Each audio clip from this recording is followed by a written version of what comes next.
Welcome to the From Pain to Purpose radio show. I'm your host, Eva Fulton. In this show, we explore the incredible journeys of resilience, healing, and transformation. In each episode, we will sit down with individuals who have faced unimaginable struggles and turned their pain into power, heartbreak into hope, and their challenges into meaningful change and finding new purpose in life. Through candid conversations and inspiring stories, we will uncover how pain, whether emotional, physical, mental, or spiritual, can be the catalyst for profound growth and a deeper sense of purpose. So if you are looking for motivation, insight, and real stories of triumph over adversity, you're in the right place. Let's get started on this journey from pain to purpose. Let's give veterans a voice through Military Broadcast Talk. Hello, everybody. How are you? Happy Saturday, August 29th, the year of our Lord, 2026. I'm gonna say, all right, the Satan's having some fun today because, man, I got on and my guest couldn't hear me talk. My microphone was not working. I had to reboot the computer. And now I have like this little password thing that I'm seeing on the screen. I don't know, the gremlins today, this is where I know I'm doing God's work because the gremlins come out and I just kind of laugh. Okay, whatever. So I got to do something a little fun today besides working on my RV. I'll get to that in a minute. For those of you who don't know, my daughter is engaged and we went on our first little bridal shopping adventure together. Didn't get anything for her, but I got a couple of things for the house. So it's kind of funny how that works. But I did get something from Amazon that came in a while ago. So I can't wait to share that with her. She knows it's coming. I got her approval on it before I purchased it, but she'll look like a doll when we go out and do our, bridal shopping thing with her. So anyhow, RV is coming along, making a lot of great progress, have extra supplies to take back, which is good. And now I'm getting to kind of work on some of the finishes. What did the finishes look like? Because, that the hard work really on some of these projects is the demo, right? Just figuring out how to demo work. And it's so funny how that parallels with life and trying to figure out, all right, if I take this out, this thing's kind of rotted. We got to get rid of this out of our life. We got to get this out of our life. And then you got to start figuring out, well, how do I rebuild my life? Right. So for those of you who don't know, my guest is Russ Blaylock, and he's coming back for a part 2 today. And, one of the things that I have not really talked much about, it was that, I was the wife of an alcoholic. And I'd given up of the backstory in my book, Welcome to My People Garden. The newer version is, I need a poster, need to create a poster, but of the new cover. But I was the wife of an alcoholic, and it took me a while to figure that out. And there were some incidences that happened physically that you don't often know how to handle some of this stuff, and it doesn't really hit you in the face, right? We don't really grasp the issues about things until you get smacked in the face, and from a legal perspective. And when I talked with the attorneys in Tarrant County at the time, they're like, you could file a restraining order. This actually qualifies you for victim witness, kind of protections and stuff like that. So you have to know how to navigate some of these trials in life. And understanding whether you were a veteran or not, right? Alcohol affects many of our lives.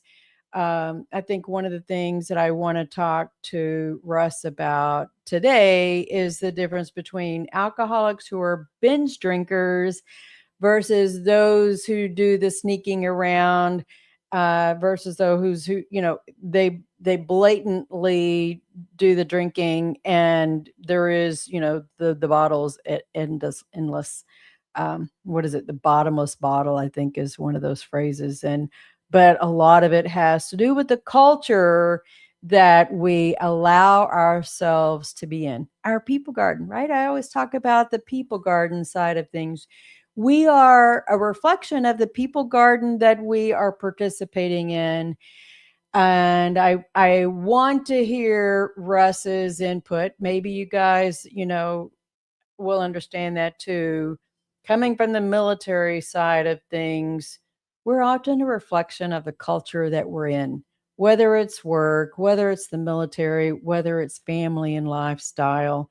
And how do we navigate some of those things?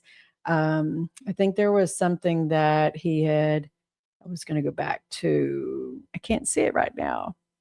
But part of his story, Russ's story, has to do with um, you know, the journey, right? Going from uh, doing very well, but how does alcohol in our life bring us to this cliffhanger in life, and we have this wake up call? I got to do something different because this isn't working. All right, it's insanity. So anyways, so I'm going to bring on Russ Blaylock. Hi, I'm Beaker with Military Broadcast Radio TV. We're your virtual MWR, bringing veterans.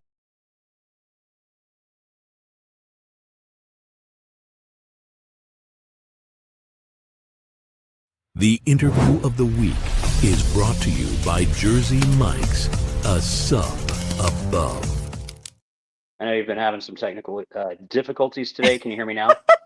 Yes, I can. Okay, I hit great. the wrong video. That was the first one was the He outro was really video. I not was like, impressed before I even got started. I mean, just boot me out that quickly. Wow. So that's the difference between looking at things with my computer glasses versus not, right? no, I know your pain. So How are you doing today? I'm doing pretty great. How are you? Other than the Good, technical good. difficulties, glad we Yeah, I got that know, worked out. right? We're doing God's work, right? Satan's trying to steal, kill, and destroy the happiness and joy. And we're going to say, Wasn't nope, supposed we're to going be to easy. overcome. We Right. are going to overcome. Yeah. So, Great to do you be have a here. good week? Thanks for yeah, I did. Thanks for having me back. I had a good week. So just staying busy again, just what we spoke about before, life, just lifing, and Right. a few challenges here and there, but made it. So anyway, glad to be here. Good, good. Well, I think when we finished talking last week, we were like, hey, I think that there was more to say. Well, I don't think that we finished getting through really your story and, some of these decision crossroads that you had to make. Do you want Right. to cover? Where do you want to start? Well, okay, yeah. I mean, just kind of as a recap from the last time we spoke, I think we were speaking kind of more about the question of whether or not you have an addiction problem. In my case, I know what I know, which is alcoholism. So I'll use that term, kind of broadly, but addiction's addiction. Yeah. Vices are vices. But we kind of went over just some of the things to identify and look for, and just seeing, kind of what's happened in your life. That's great for people to self-identify, but it's one of those things too that I know what worked for me, to really grasp where I was I had to walk in and hear other people's stories too, and to hear just how bad it got for some people. And so, my story, there's always someone out there whose story is crazier than mine. And for other people, they need to kind of hear those stories. So I guess I can just kind of back up and try to broadly go over, how I got where I am today, if that's Okay. okay with you. Yeah, perfect. And yeah, so I mean, just as a recap, I really had a great life as a kid. I kind of grew up on a farm slash nursery, and I had a father that was an alcoholic, and I always knew that there was something wrong with the association of alcohol as it pertained to him. And growing older, I abstained from alcohol until I was 21. And I got involved. You were talking about just the culture and things like that. I got involved in the restaurant industry, and it was evident in that environment. It was downhill from there. Right. And every time the bottle touched my lips, there was always an incident. And, normal drinkers, or as we call them, normies, they can go through life and enjoy alcohol responsibly, if you like that term, and they don't have the incidents. I know that I did. I had a series of incidents that other people would consider their rock bottom, but kind of like your tolerance for the drink itself, as your tolerance for the drink goes up, in my case, and I hear this a lot with other people too, so does your tolerance for rock bottom. Right. And it gets harder and harder to really be shaken up by the things that happen to you. Because And it's a slippery slope, right? It's a yeah, slippery slope. absolutely. hmm Absolutely.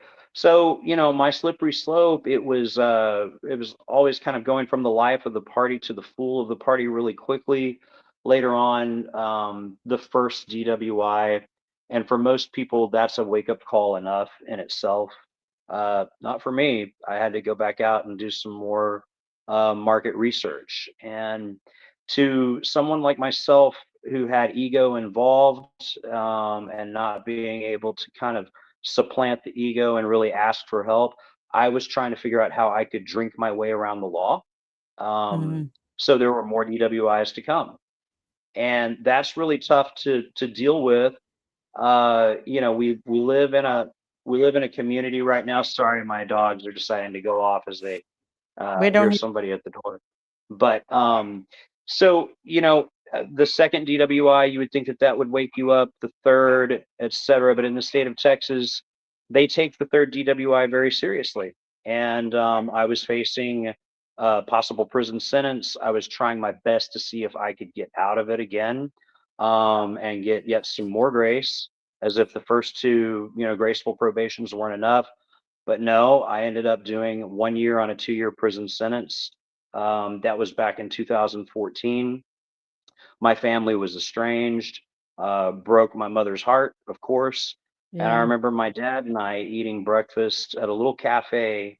And he said, "You're going to get through this." And that was the last time I saw him when he dropped me off to go sign for my time. And so, anyone who goes into a scenario where they find out they're going to go to prison, if they say that they're not scared, they're lying. Yeah. Um, and I had a lot to think about there in county for a couple of months before I caught a chain to the Texas State Penitentiary. And as I was going in, I kept thinking to myself, the crazier I act in here, maybe nobody's going to want to mess with me. I had all these ideas in my head of what it was going to be like. A lot of that was kind of silly things that never came to fruition. But what I was surprised by was my lack of fraternity growing up, not being in the military. I hadn't played football since the ninth grade. When I got into the system, I actually kind of enjoyed the camaraderie of it all. So Mm. again, life's lessons were not being absorbed in the way in my head, the way I think it was intended to. And the last 6 months that I was in prison, I actually became a peer support counselor in the unit where I was teaching some LCDC classes. And that was the con in me that got myself into that position. So, ergo, when I got out at the end of a year, it wasn't 3 months later that I violated parole again and was in trouble again with the drink. Uh, I talk about in my book, I talk about the lies. The lies that we tell ourselves are more damaging and worse than the lies that other people tell us. because it's like what you said, we con ourselves, you know. Oh, I can just have this cookie and it's okay. I can have this drink and it's okay. We tell ourselves these lies. Oh, I can buy this thing and, you know, I can have another cigarette. I can have another drink. I can. We tell the worst liars and the worst effect are the very lies that we tell ourselves. Right. And Yeah. we have to stop. We have to stop believing our own lies. Hmm. Or as I call it, I was always the quickest person to purchase my own BS. And I had been in sales my entire life, in and out of sales, as well as the restaurant industry.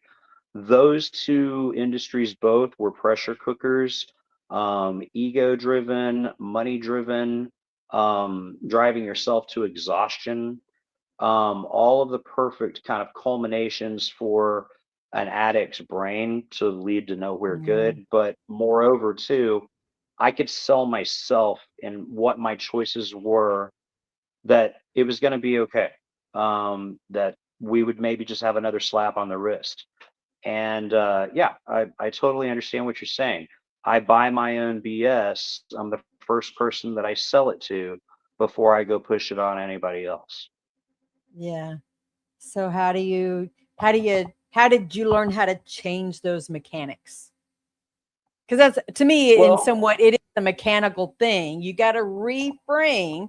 So using a change management model like the wheel turnaround, how do you, you know, you just imagine, how do you change those iterative steps, the mechanics, to retrain your thinking and say, okay, I can't BS myself anymore. well, and the thing is there you mentioned that there can be training and that there can be some mechanical absorption, so to speak, and how we retrain our brain. Um, and you see a lot of that in some of the same LCDC classes that I was kind of participating in and administering while I was there in the unit in that community. Cognitive behavioral therapy works to a point, Hmm. but I think that cognitive behavioral therapy is something that you can implement after God really clips your wings. And he hadn't clipped mine yet because I didn't have the ability to identify the grace that had been given me multiple times before. And because I had my own spiritual sickness as an agnostic, um, God knew that I needed a few more hard knocks after I got out of there. And so a few years went by and the drinking got progressively worse. uh, I was able to stay out of trouble for several years, but that's just with the law. I was still in trouble with myself. I was still in trouble with my family.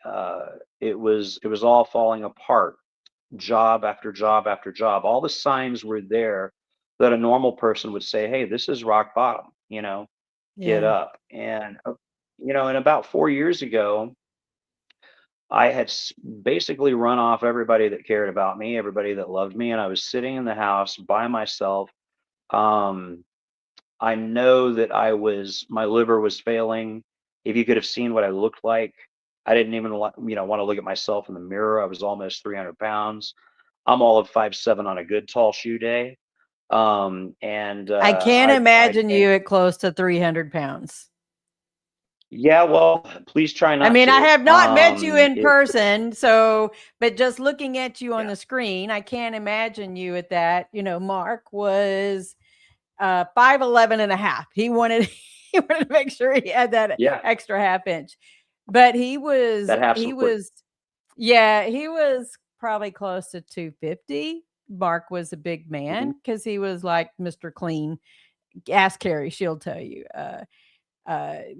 You know, he looked like Mr. Clean, had the bald head and everything. But he died of stage 4 liver disease. You know, and it didn't have to be that way. I mean, it was a choice every time he took the glass. And he, remember the cryptosporidium thing back in about 2006 or 7? Do you remember Hmm. crypto being in the Hmm. news? So Yeah. our son Cody got crypto at Keller Point. Mark and I got the cousins of crypto from Keller Point at the same, and Mark didn't get Mark got sick, not as sick as Cody did at the time. Cody was practically ready for the hospital, but we were able to get it control. But Mark got sick too, and he didn't ever really quite get over it because he took all of the extra testing and figured out that he had stage 4 liver disease, and he had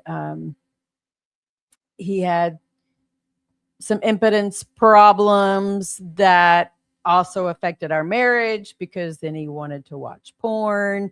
I had a moral issue with that. I'm Catholic. I had a moral issue with, that being brought into our marriage. That was very difficult for me. I think it's important for having these kinds of conversations for folks to understand the impact that I was the spouse of an alcoholic who was his the alcoholism was not just about him. It was affecting me, and it was affecting us. It was affecting our family, and we ended up losing him.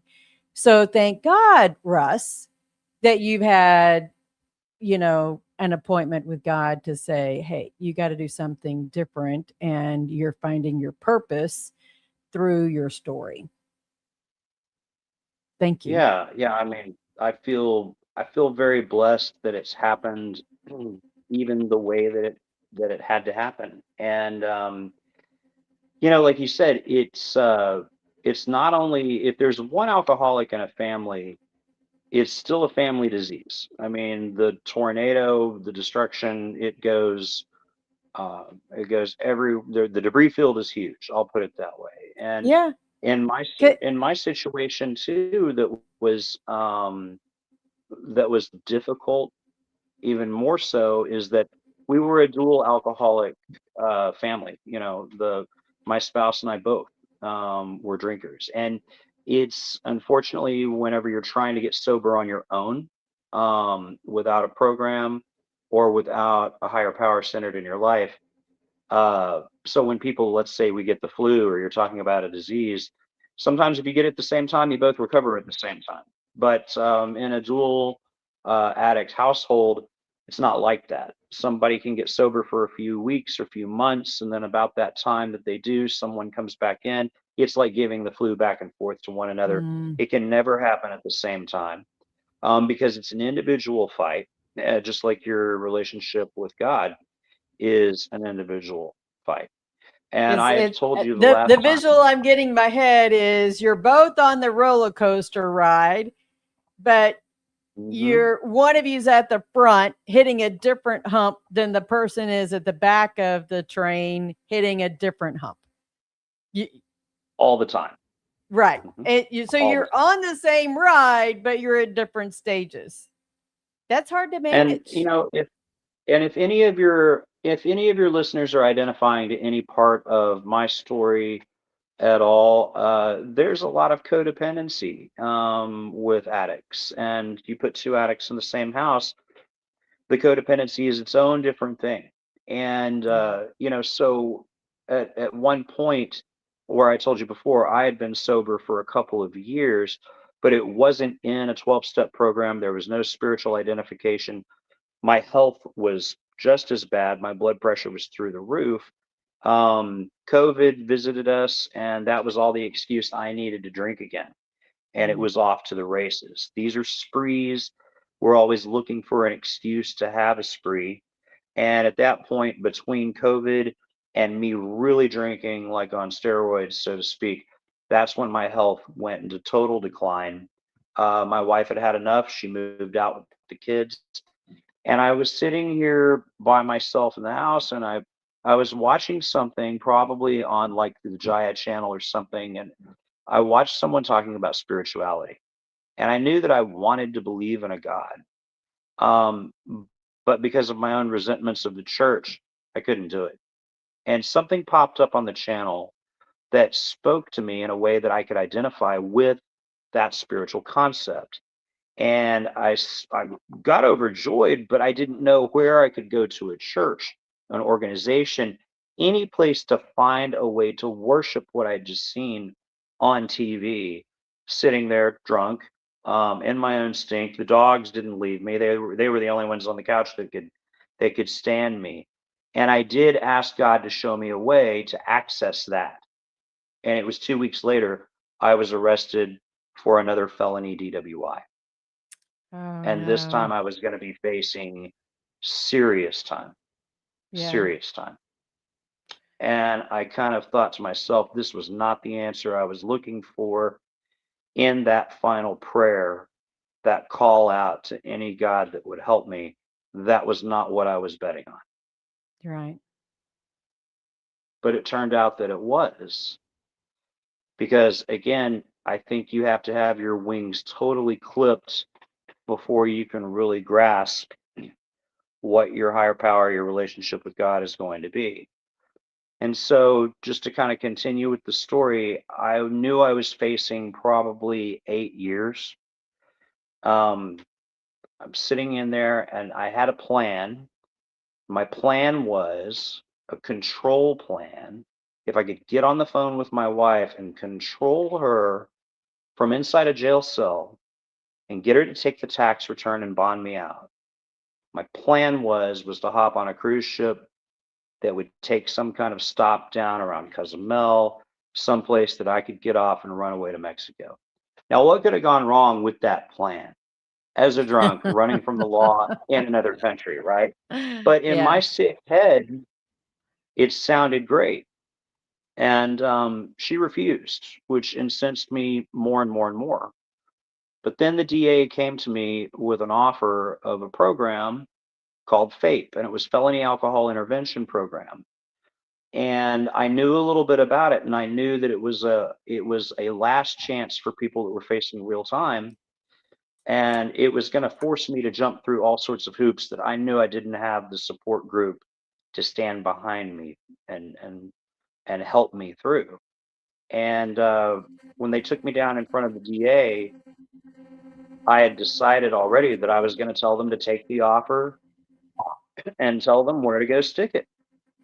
Mm-hmm. And I walked into the courtroom and I sat down at a desk and I saw this man in front of me, and immediately I could not stand everything about him.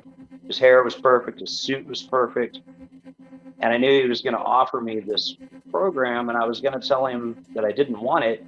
And the words that came out of his mouth was, he said, "Mr. Blaylock, tell me why you want this program." I never asked for it. They came to me with it first thing. And I think the first experience with God was that the words that came out of my mouth were not my own. I said, I want to try to be a father to my boys. And he continued to listen. And I said, I want help. I need help.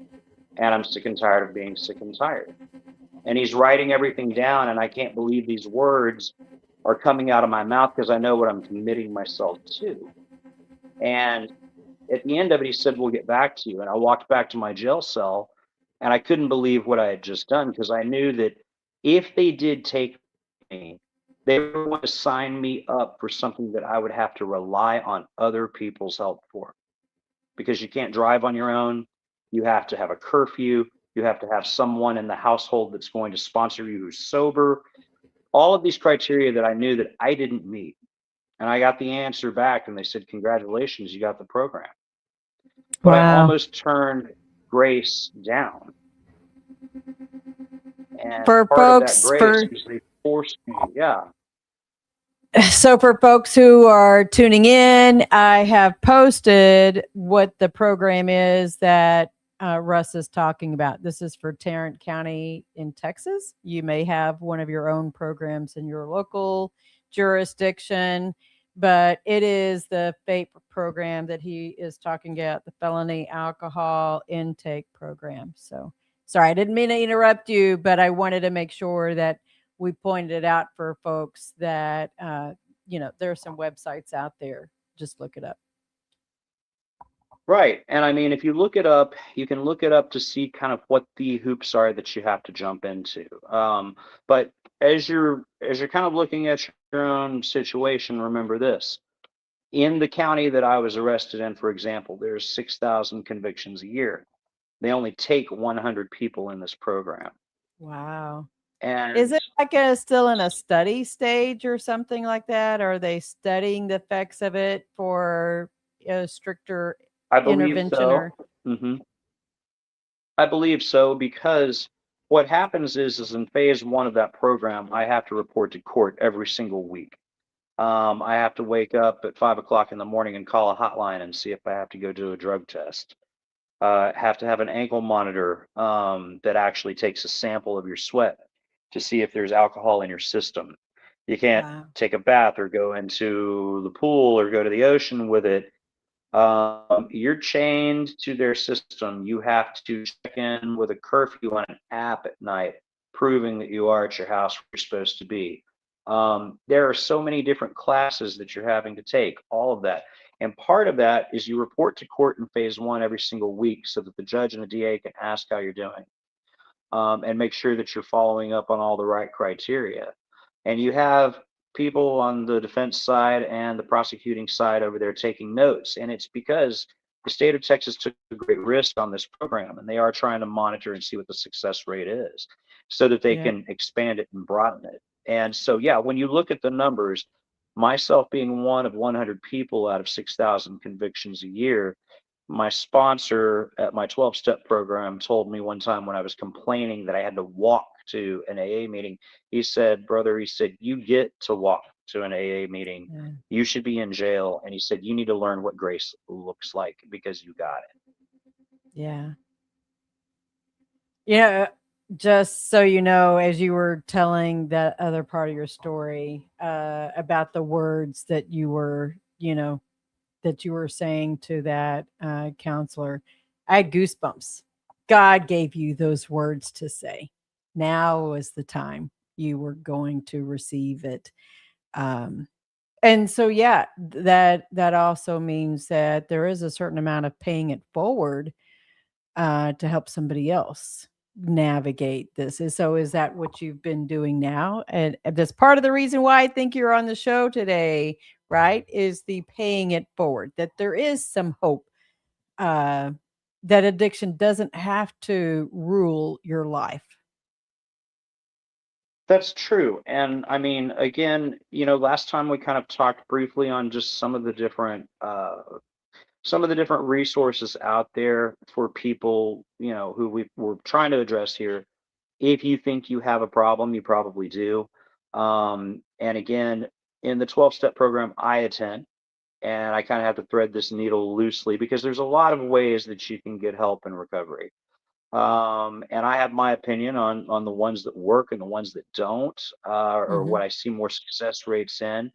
I can't express enough how grateful I am that part of that FATE program is that of all the hoops they make you jump through, all the classes that they make you take. And, there were punitive actions taken against you and sanctions against you if you missed a class. But the one thing that they were hell bent on was that you will attend a certain amount of meetings a week because they know that the community of people who identify with one another as the 12-step programs were created, nothing ensures safety against the drink greater than working with another alcoholic. Yeah.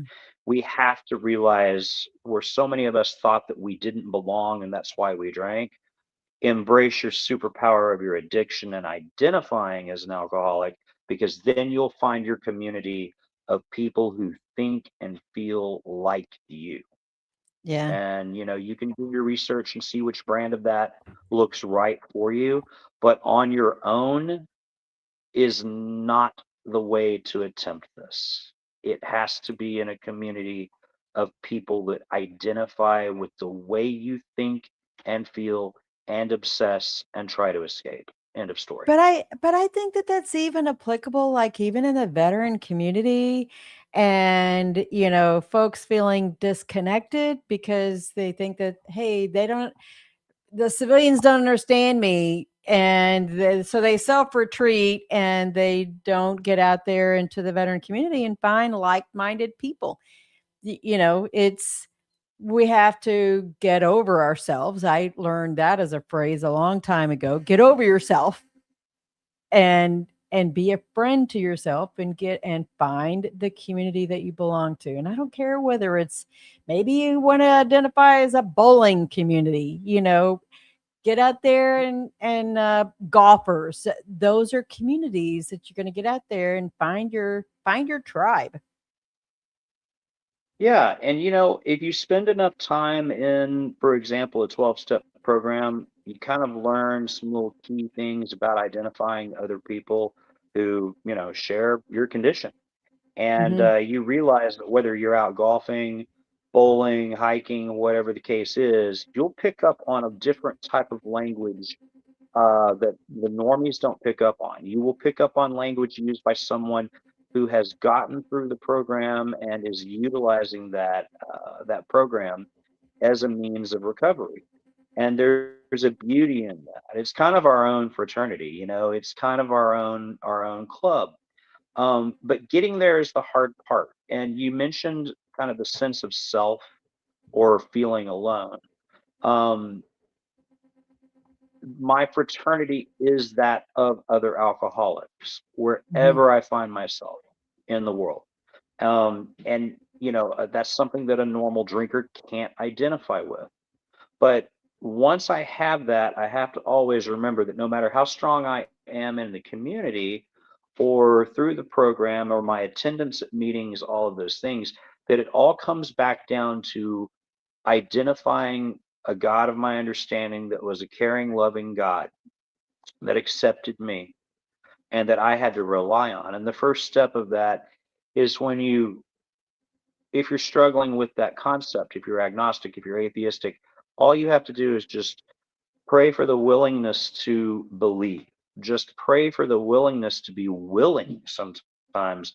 And that's when it will reveal itself to you. And, the first step in trying to find a relationship with God is to understand you're not it. And Right, right. You're not that's your the own hardest God. part, you know. And if you thought you were, look at your life. And Right. I tried How's so that many working times for to you believe I lately? was. Yeah. Yeah, And you look at the path of the destruction behind you and you can't always see it. Everybody else can. But it's until you yeah. actually realize that you're not God, that's when you find one. I was when I first started podcasting last year, I was on one of our fellow radio shows. Um, Jay Kelton has his Kent's Round Table. Red's Round Table is what he called it, and he talked about Celebrate Recovery a lot. That was the program that he belonged to. He said, "But did you know that they have special uh, alcoholic sessions on cruise ships?" And I was like, "What?" He goes, "Yeah." And I forget what it's called, but I remembered what I remembered seeing the, I remember seeing it on the itinerary, when they have different events that are happening on a cruise.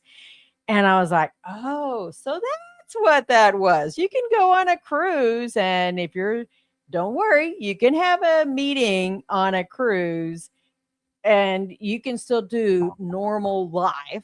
Don't buy the package, don't buy the alcohol package and think you're going to get a different result. Right. But you can go on a cruise, and because there's all that temptation out there, go to a meeting."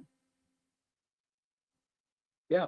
And in part of, There I are, think, isn't part of the challenge not whether it's just your spouse or going to events, that there's alcohol there and you have to relearn how to identify, how do you handle the temptation that everybody else is drinking but you're having to choose not to? How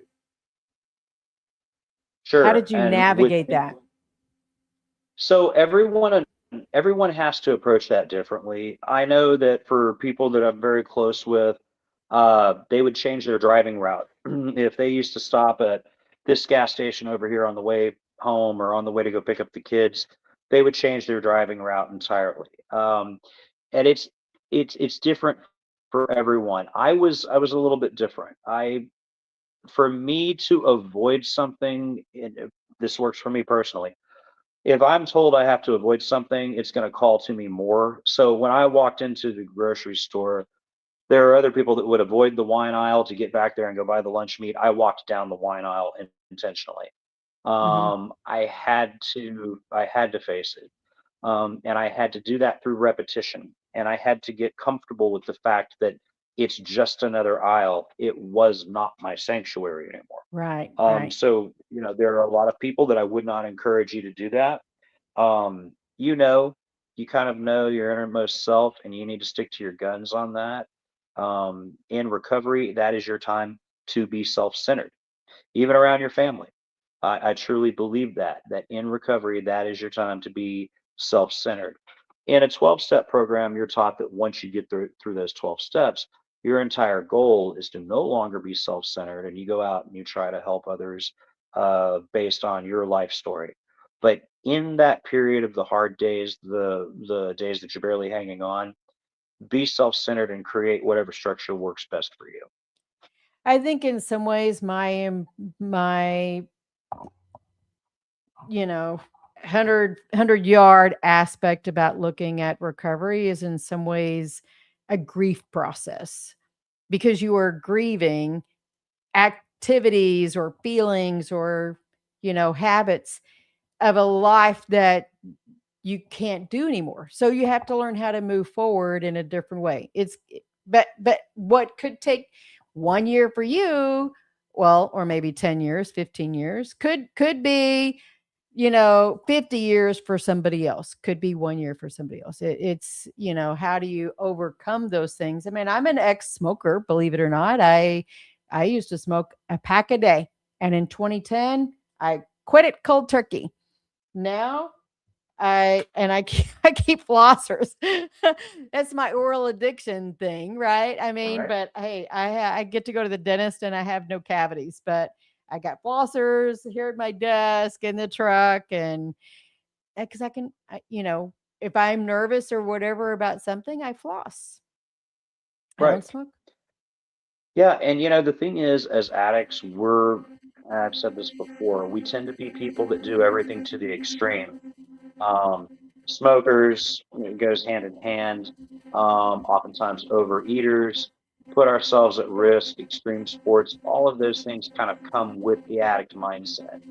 And what I have discovered is that it's just like uh, someone who's trying to lose weight. You'll see them become addicts at the gym. uh, there are times that you have to replace something with something positive, and Yeah. that works for so many people. With me, I did go through the grieving period briefly, but I discovered in my 12-step program, as God-centered as it was, it wasn't as hard as I thought it was going to be, because I became kind of addicted to trying to help out another alcoholic. If you have one day of sobriety and someone walks in the room still shaking, you have something that you can give them. Yeah. Wherever you are in your stage of development of overcoming an addiction, you can still offer everything that you know up to that point. Now, don't go talking about how the program goes beyond whatever step you're on. But if you have the ability to do nothing else, if you're broke, if your rock bottom has stripped everything away from you, you can always help someone. And the amount of what you receive in return is unfathomable when you do that, and how much the obsession goes away very quickly if you're actually helping someone else that you identify as an addict like yourself. Because it kind of turns into a different kind of you're getting addiction to joy to replace the feeling that you were getting from the alcohol.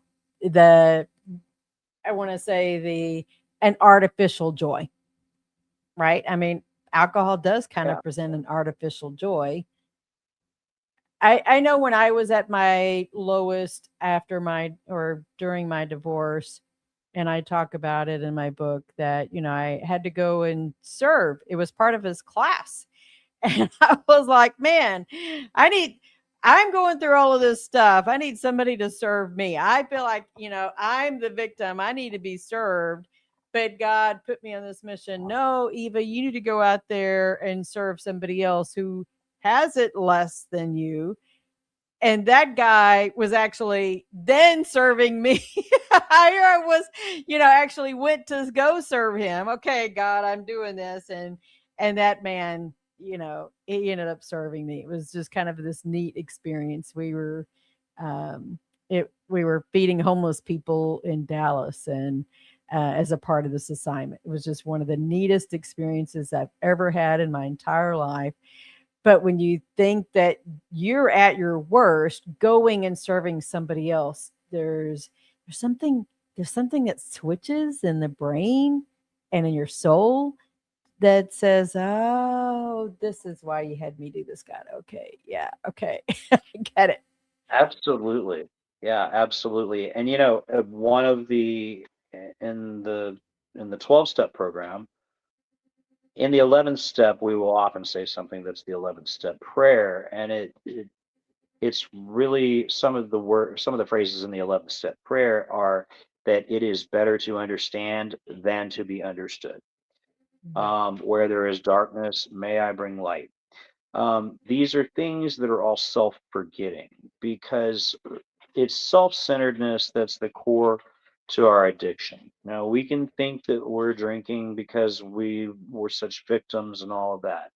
We play a part in every single scenario almost 98% of the time that we feel that we're the victims in. So it's a very self-centered disease. And that's why I always tell people in the actual 12-step program, while you're trying to go through the prospect of recovery, it's still okay to be self centered in creating what you need around you to empower that. But ultimately, once you go through that 12th step, then your true freedom comes from going forward and helping other people. The self centered aspects of this are why we insulate ourselves to true experiences with being buzzed, drunk, wasted, whatever your flavor of how inebriated you wanted to get. You were missing so much in that, or at least I discovered I was missing so much in that, that in sobriety, it's almost like being a kid again. It's taken my kids for the first time to Mount Bunnell down in Austin, and I climbed up to the top of the steps, and I wasn't winded, and I wasn't sweating. And before, every time I had done it, from whatever age they were, I was drunk when I was doing it, Mm. and I didn't ever enjoy the view. And this last time that we went, I enjoyed the view, and I could breathe in the air, and there was joy that I had insulated myself against all that time. So yeah, it's an opportunity to experience life. I will say this right now, at age 50, I've been sober for almost 4 years. I started drinking at 21. I feel like I stopped maturing at 21, and I'm just now doing it again 25 years late. Ah, that makes sense. I mean, I get it, and for here in Texas, it was the what is it? When I was turned 18 is when they changed it to 21, but when I was 18, actually when I was 16, I was buying beer. It's kind of funny time back then. And the things were pretty loose on understanding what alcohol was really doing in our culture, you know? Mhm. That there was a temptation to go buy the beer early. I mean, it was pressured on us to that peer pressure was there to go get drunk. Some people, did the marijuana and stuff. I was not ever into any of that.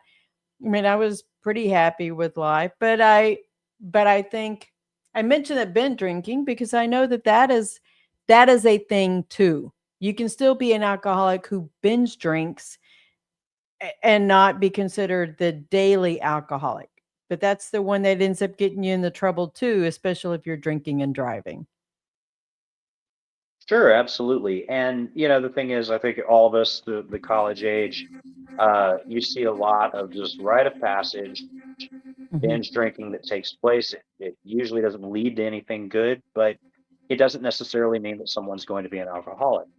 Right. What I will tell people though regarding binge drinking is, um, we see people a lot of the times in the rooms that will say, "Am I truly an alcoholic?" Well, if it's a genetic disease, my grandfather wasn't, my grandmother, well, okay, uncle so and so was. If you're trying to identify your problem that way, you're going to just be spinning your tires out. And you're not focusing on the reality of, is your life falling apart right now? Is it Right. unmanageable right now? Because you can be born with type 1 diabetes, or you can eat your way to type 2 diabetes. Either way, you come to a point that you got to put down the cake. Right. So, binge drinkers can drink their way and you can damage the brain into alcoholism as much as it just being a genetic trait. Either way, it affects roughly 1 in 10 people in the United States. It's still a choice. It's still a choice. Mhm. I know Daryl and I on the Revivalist radio show, we've talked about Noah and alcohol. And I think we talked a little bit about it last week, but I was thinking about it when I was working on the RV this morning. I said, it's just my dialogue in my head. Noah had done all of that with the ark, saw the destruction of everything, and they land, and he's got his family and growing his grapes and making his own wine. He gets drunk. And it got me to thinking, like, he sees the destruction of the world, and then what? He hit this bottom, right? I mean, he saw the destruction of the world, and I was thinking, we have veterans who have gone and saw, they've seen lots of destruction in Iraq and Afghanistan, maybe even Saudi Arabia, or I was. You see all this destruction, you see all this stuff. Could be somebody who's a firefighter, policeman, right? We have first responders who experience a lot of stuff, and they get to this point in their life, and then what? Right? Because how do you unstuck yourself and say there's more to life than getting drunk and just lying there? So how do you turn on that purpose? I don't know if that's something that you can identify. How do you turn on that purpose and have that aha moment and say, okay, I got, it's not about just hitting the bottom, but just flipping the switch and saying, I got to do something different. Yeah, and I mean, the thing is, when let's say veterans, for example, Noah, for example, what I've been through just as a average run-of-the-mill drunk who's, been chased by the law and everything, whatever extreme we've been through numbs us from the little beauties that are all around every single day. What happens when the drama goes away? Right. Right. There's still people in need. I mean, it's not going to be a mass casualty event every time. Sometimes the kid just needs to hear your words of wisdom, and they can't do that when you're drunk. And I talked a little bit last time about how that the problem is always you. And I had mentioned that I'd never really had a burning bush moment, but I, I look back on it now and I know kind of when I did. You like camping, right? I mean, you do a lot of hiking and things of that nature. So I'm we've been adventurous, trying yes. to, yeah, and so we've been trying to get the kids out over the past few years, and we did Paladuro Canyon, Caprock Canyon last year. Was wonderful. Well, this year we went to Copper Breaks. I'd never been before. My mom grew up in that area, and I kept hearing that it was like listed as the second darkest dark sky zone area in the United States. And I didn't know what that meant, but they were like, "Oh, you come out, we all the lights are out. You're going to be able to see the Milky Way." And I'd been camping several times, but I'd never seen what the majesty of the whole Milky Way was going to be. And so we're walking down the trail to go where all these astronomers are going to be at sunset. and it's getting darker and darker, and they've got telescopes set up. And I flipped on my cell phone just to kind of like check a text message. Do you want to see nerds get violent? When I turned on my cell phone, this astronomer starts screaming, "Turn it off!" And then he says, "Don't look at him, don't look at him." Everyone closed their eyes. Well, I apologized for my faux pas, right? But I realized that as I was seeing some of the stars kind of coming into view as the sun was going down, I looked at my light, I looked back up, I couldn't see them again. Took a Yeah. while for my eyes to adjust. And, you know, the darker it got, all of a sudden the whole Milky Way came into view. And I walked away from that after seeing the majesty of that. And I thought to myself, the problem is that we need to dim ourselves. If you want to know the will of God and how you can help other people, you have to dim yourself to see the beauty of all of that. It's our light pollution of our will, and when we try to take that back, that's when everything goes awry. Wow. It's as you're talking about seeing the sky, I've had some of those instances where I'm scuba diving and you see, man, that's the rest of the world underneath the ocean that God created. And you have those moments and it's like, wow, what peace Hmm. that, this is that feeling you want to carry with around you every single day, that kind of peace. And it's fleeting sometimes, but you have to work towards getting those moments and appreciating them when they happen, and yeah, turning off the lights. Yeah. All right, any last words before we close? Yeah, again, there's a ton of different 12-step programs out there and rehabs. Do your kind of own research a little bit on it, but the main thing is plug in and don't be afraid to ask for help. And regardless of what you've been through, the key component to you know being able to cope with an addiction is to dim your own light and find your higher power. And if that's something that scares some people, I will tell you this, one of the wisest things that helped me get over my fear of trying to turn my will and my life over to the care of a loving God as I understood him is someone told me one time in the room, he said, God is the name that we embroider on the blanket that we throw over the mystery to give it shape. That's it.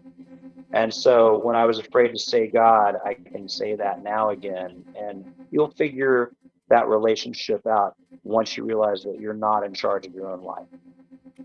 Well, I think that has been something that's, been part of this whole moral injury discussion that Daryl and I have been having on the Revivalist radio show, is that they want everything to be about science minus God, right? Let's take God out of the schools, take God out of life in general. But Mhm. culture is suffering because God's not he's not the true north of the moral compass. Well, if you don't have God as a part of your moral compass, then who's leading your moral compass? If it's ourselves as a lower G God, how's that working for you? Right? Yep, absolutely. Yeah, not too Thank well. you so much, Russ. I'd love to meet you and your wife sometime too, have lunch or something. I think y'all aren't very far away, so it's not like I can meet you if you want. But Absolutely. Well, thank you for uh having me again. And yeah, we need to make that happen, definitely. But thanks for having me yeah, back. yeah, appreciate it. And as things progress, you want to come back on, you're welcome back anytime. Sure, I'd look forward to it. Okay. Thank you. All right, folks. Let's see. I'm going to be on the road next weekend. So headed back me and going across country, right? So, I've been working on the RV. It will be travel ready, fixing to head back to my favorite hardware store here shortly. But I am going to be on the road. So I haven't quite decided if I'm going to be able to have a show next Saturday night, Saturday afternoon. I may stop somewhere at a road stop and do the show from my truck or the RV. It's not like I haven't done that before. So what will be any different? I'll just be a different location. And then the following Saturday, the whole reason why I am heading across country, I'm going to be at Rally for Vets. So make sure you join us at Dominion Raceway on the 12th, right? September 12th at Dominion Raceway in Virginia. Y'all have a great week. Thank you for joining the Military Broadcast Radio on the From Pain to Purpose radio show. Talk to you soon. Hi, I'm Beaker with Military Broadcast Radio TV. We're your virtual MWR, bringing veterans radio, podcasts, gaming, animation, 3D printing, and a community that never leaves you behind. Download our Roku or mobile app today. Wisdom to share if you listen this week, so pull up a chair and stay for a spell. We're heading down a trail where good stories dwell.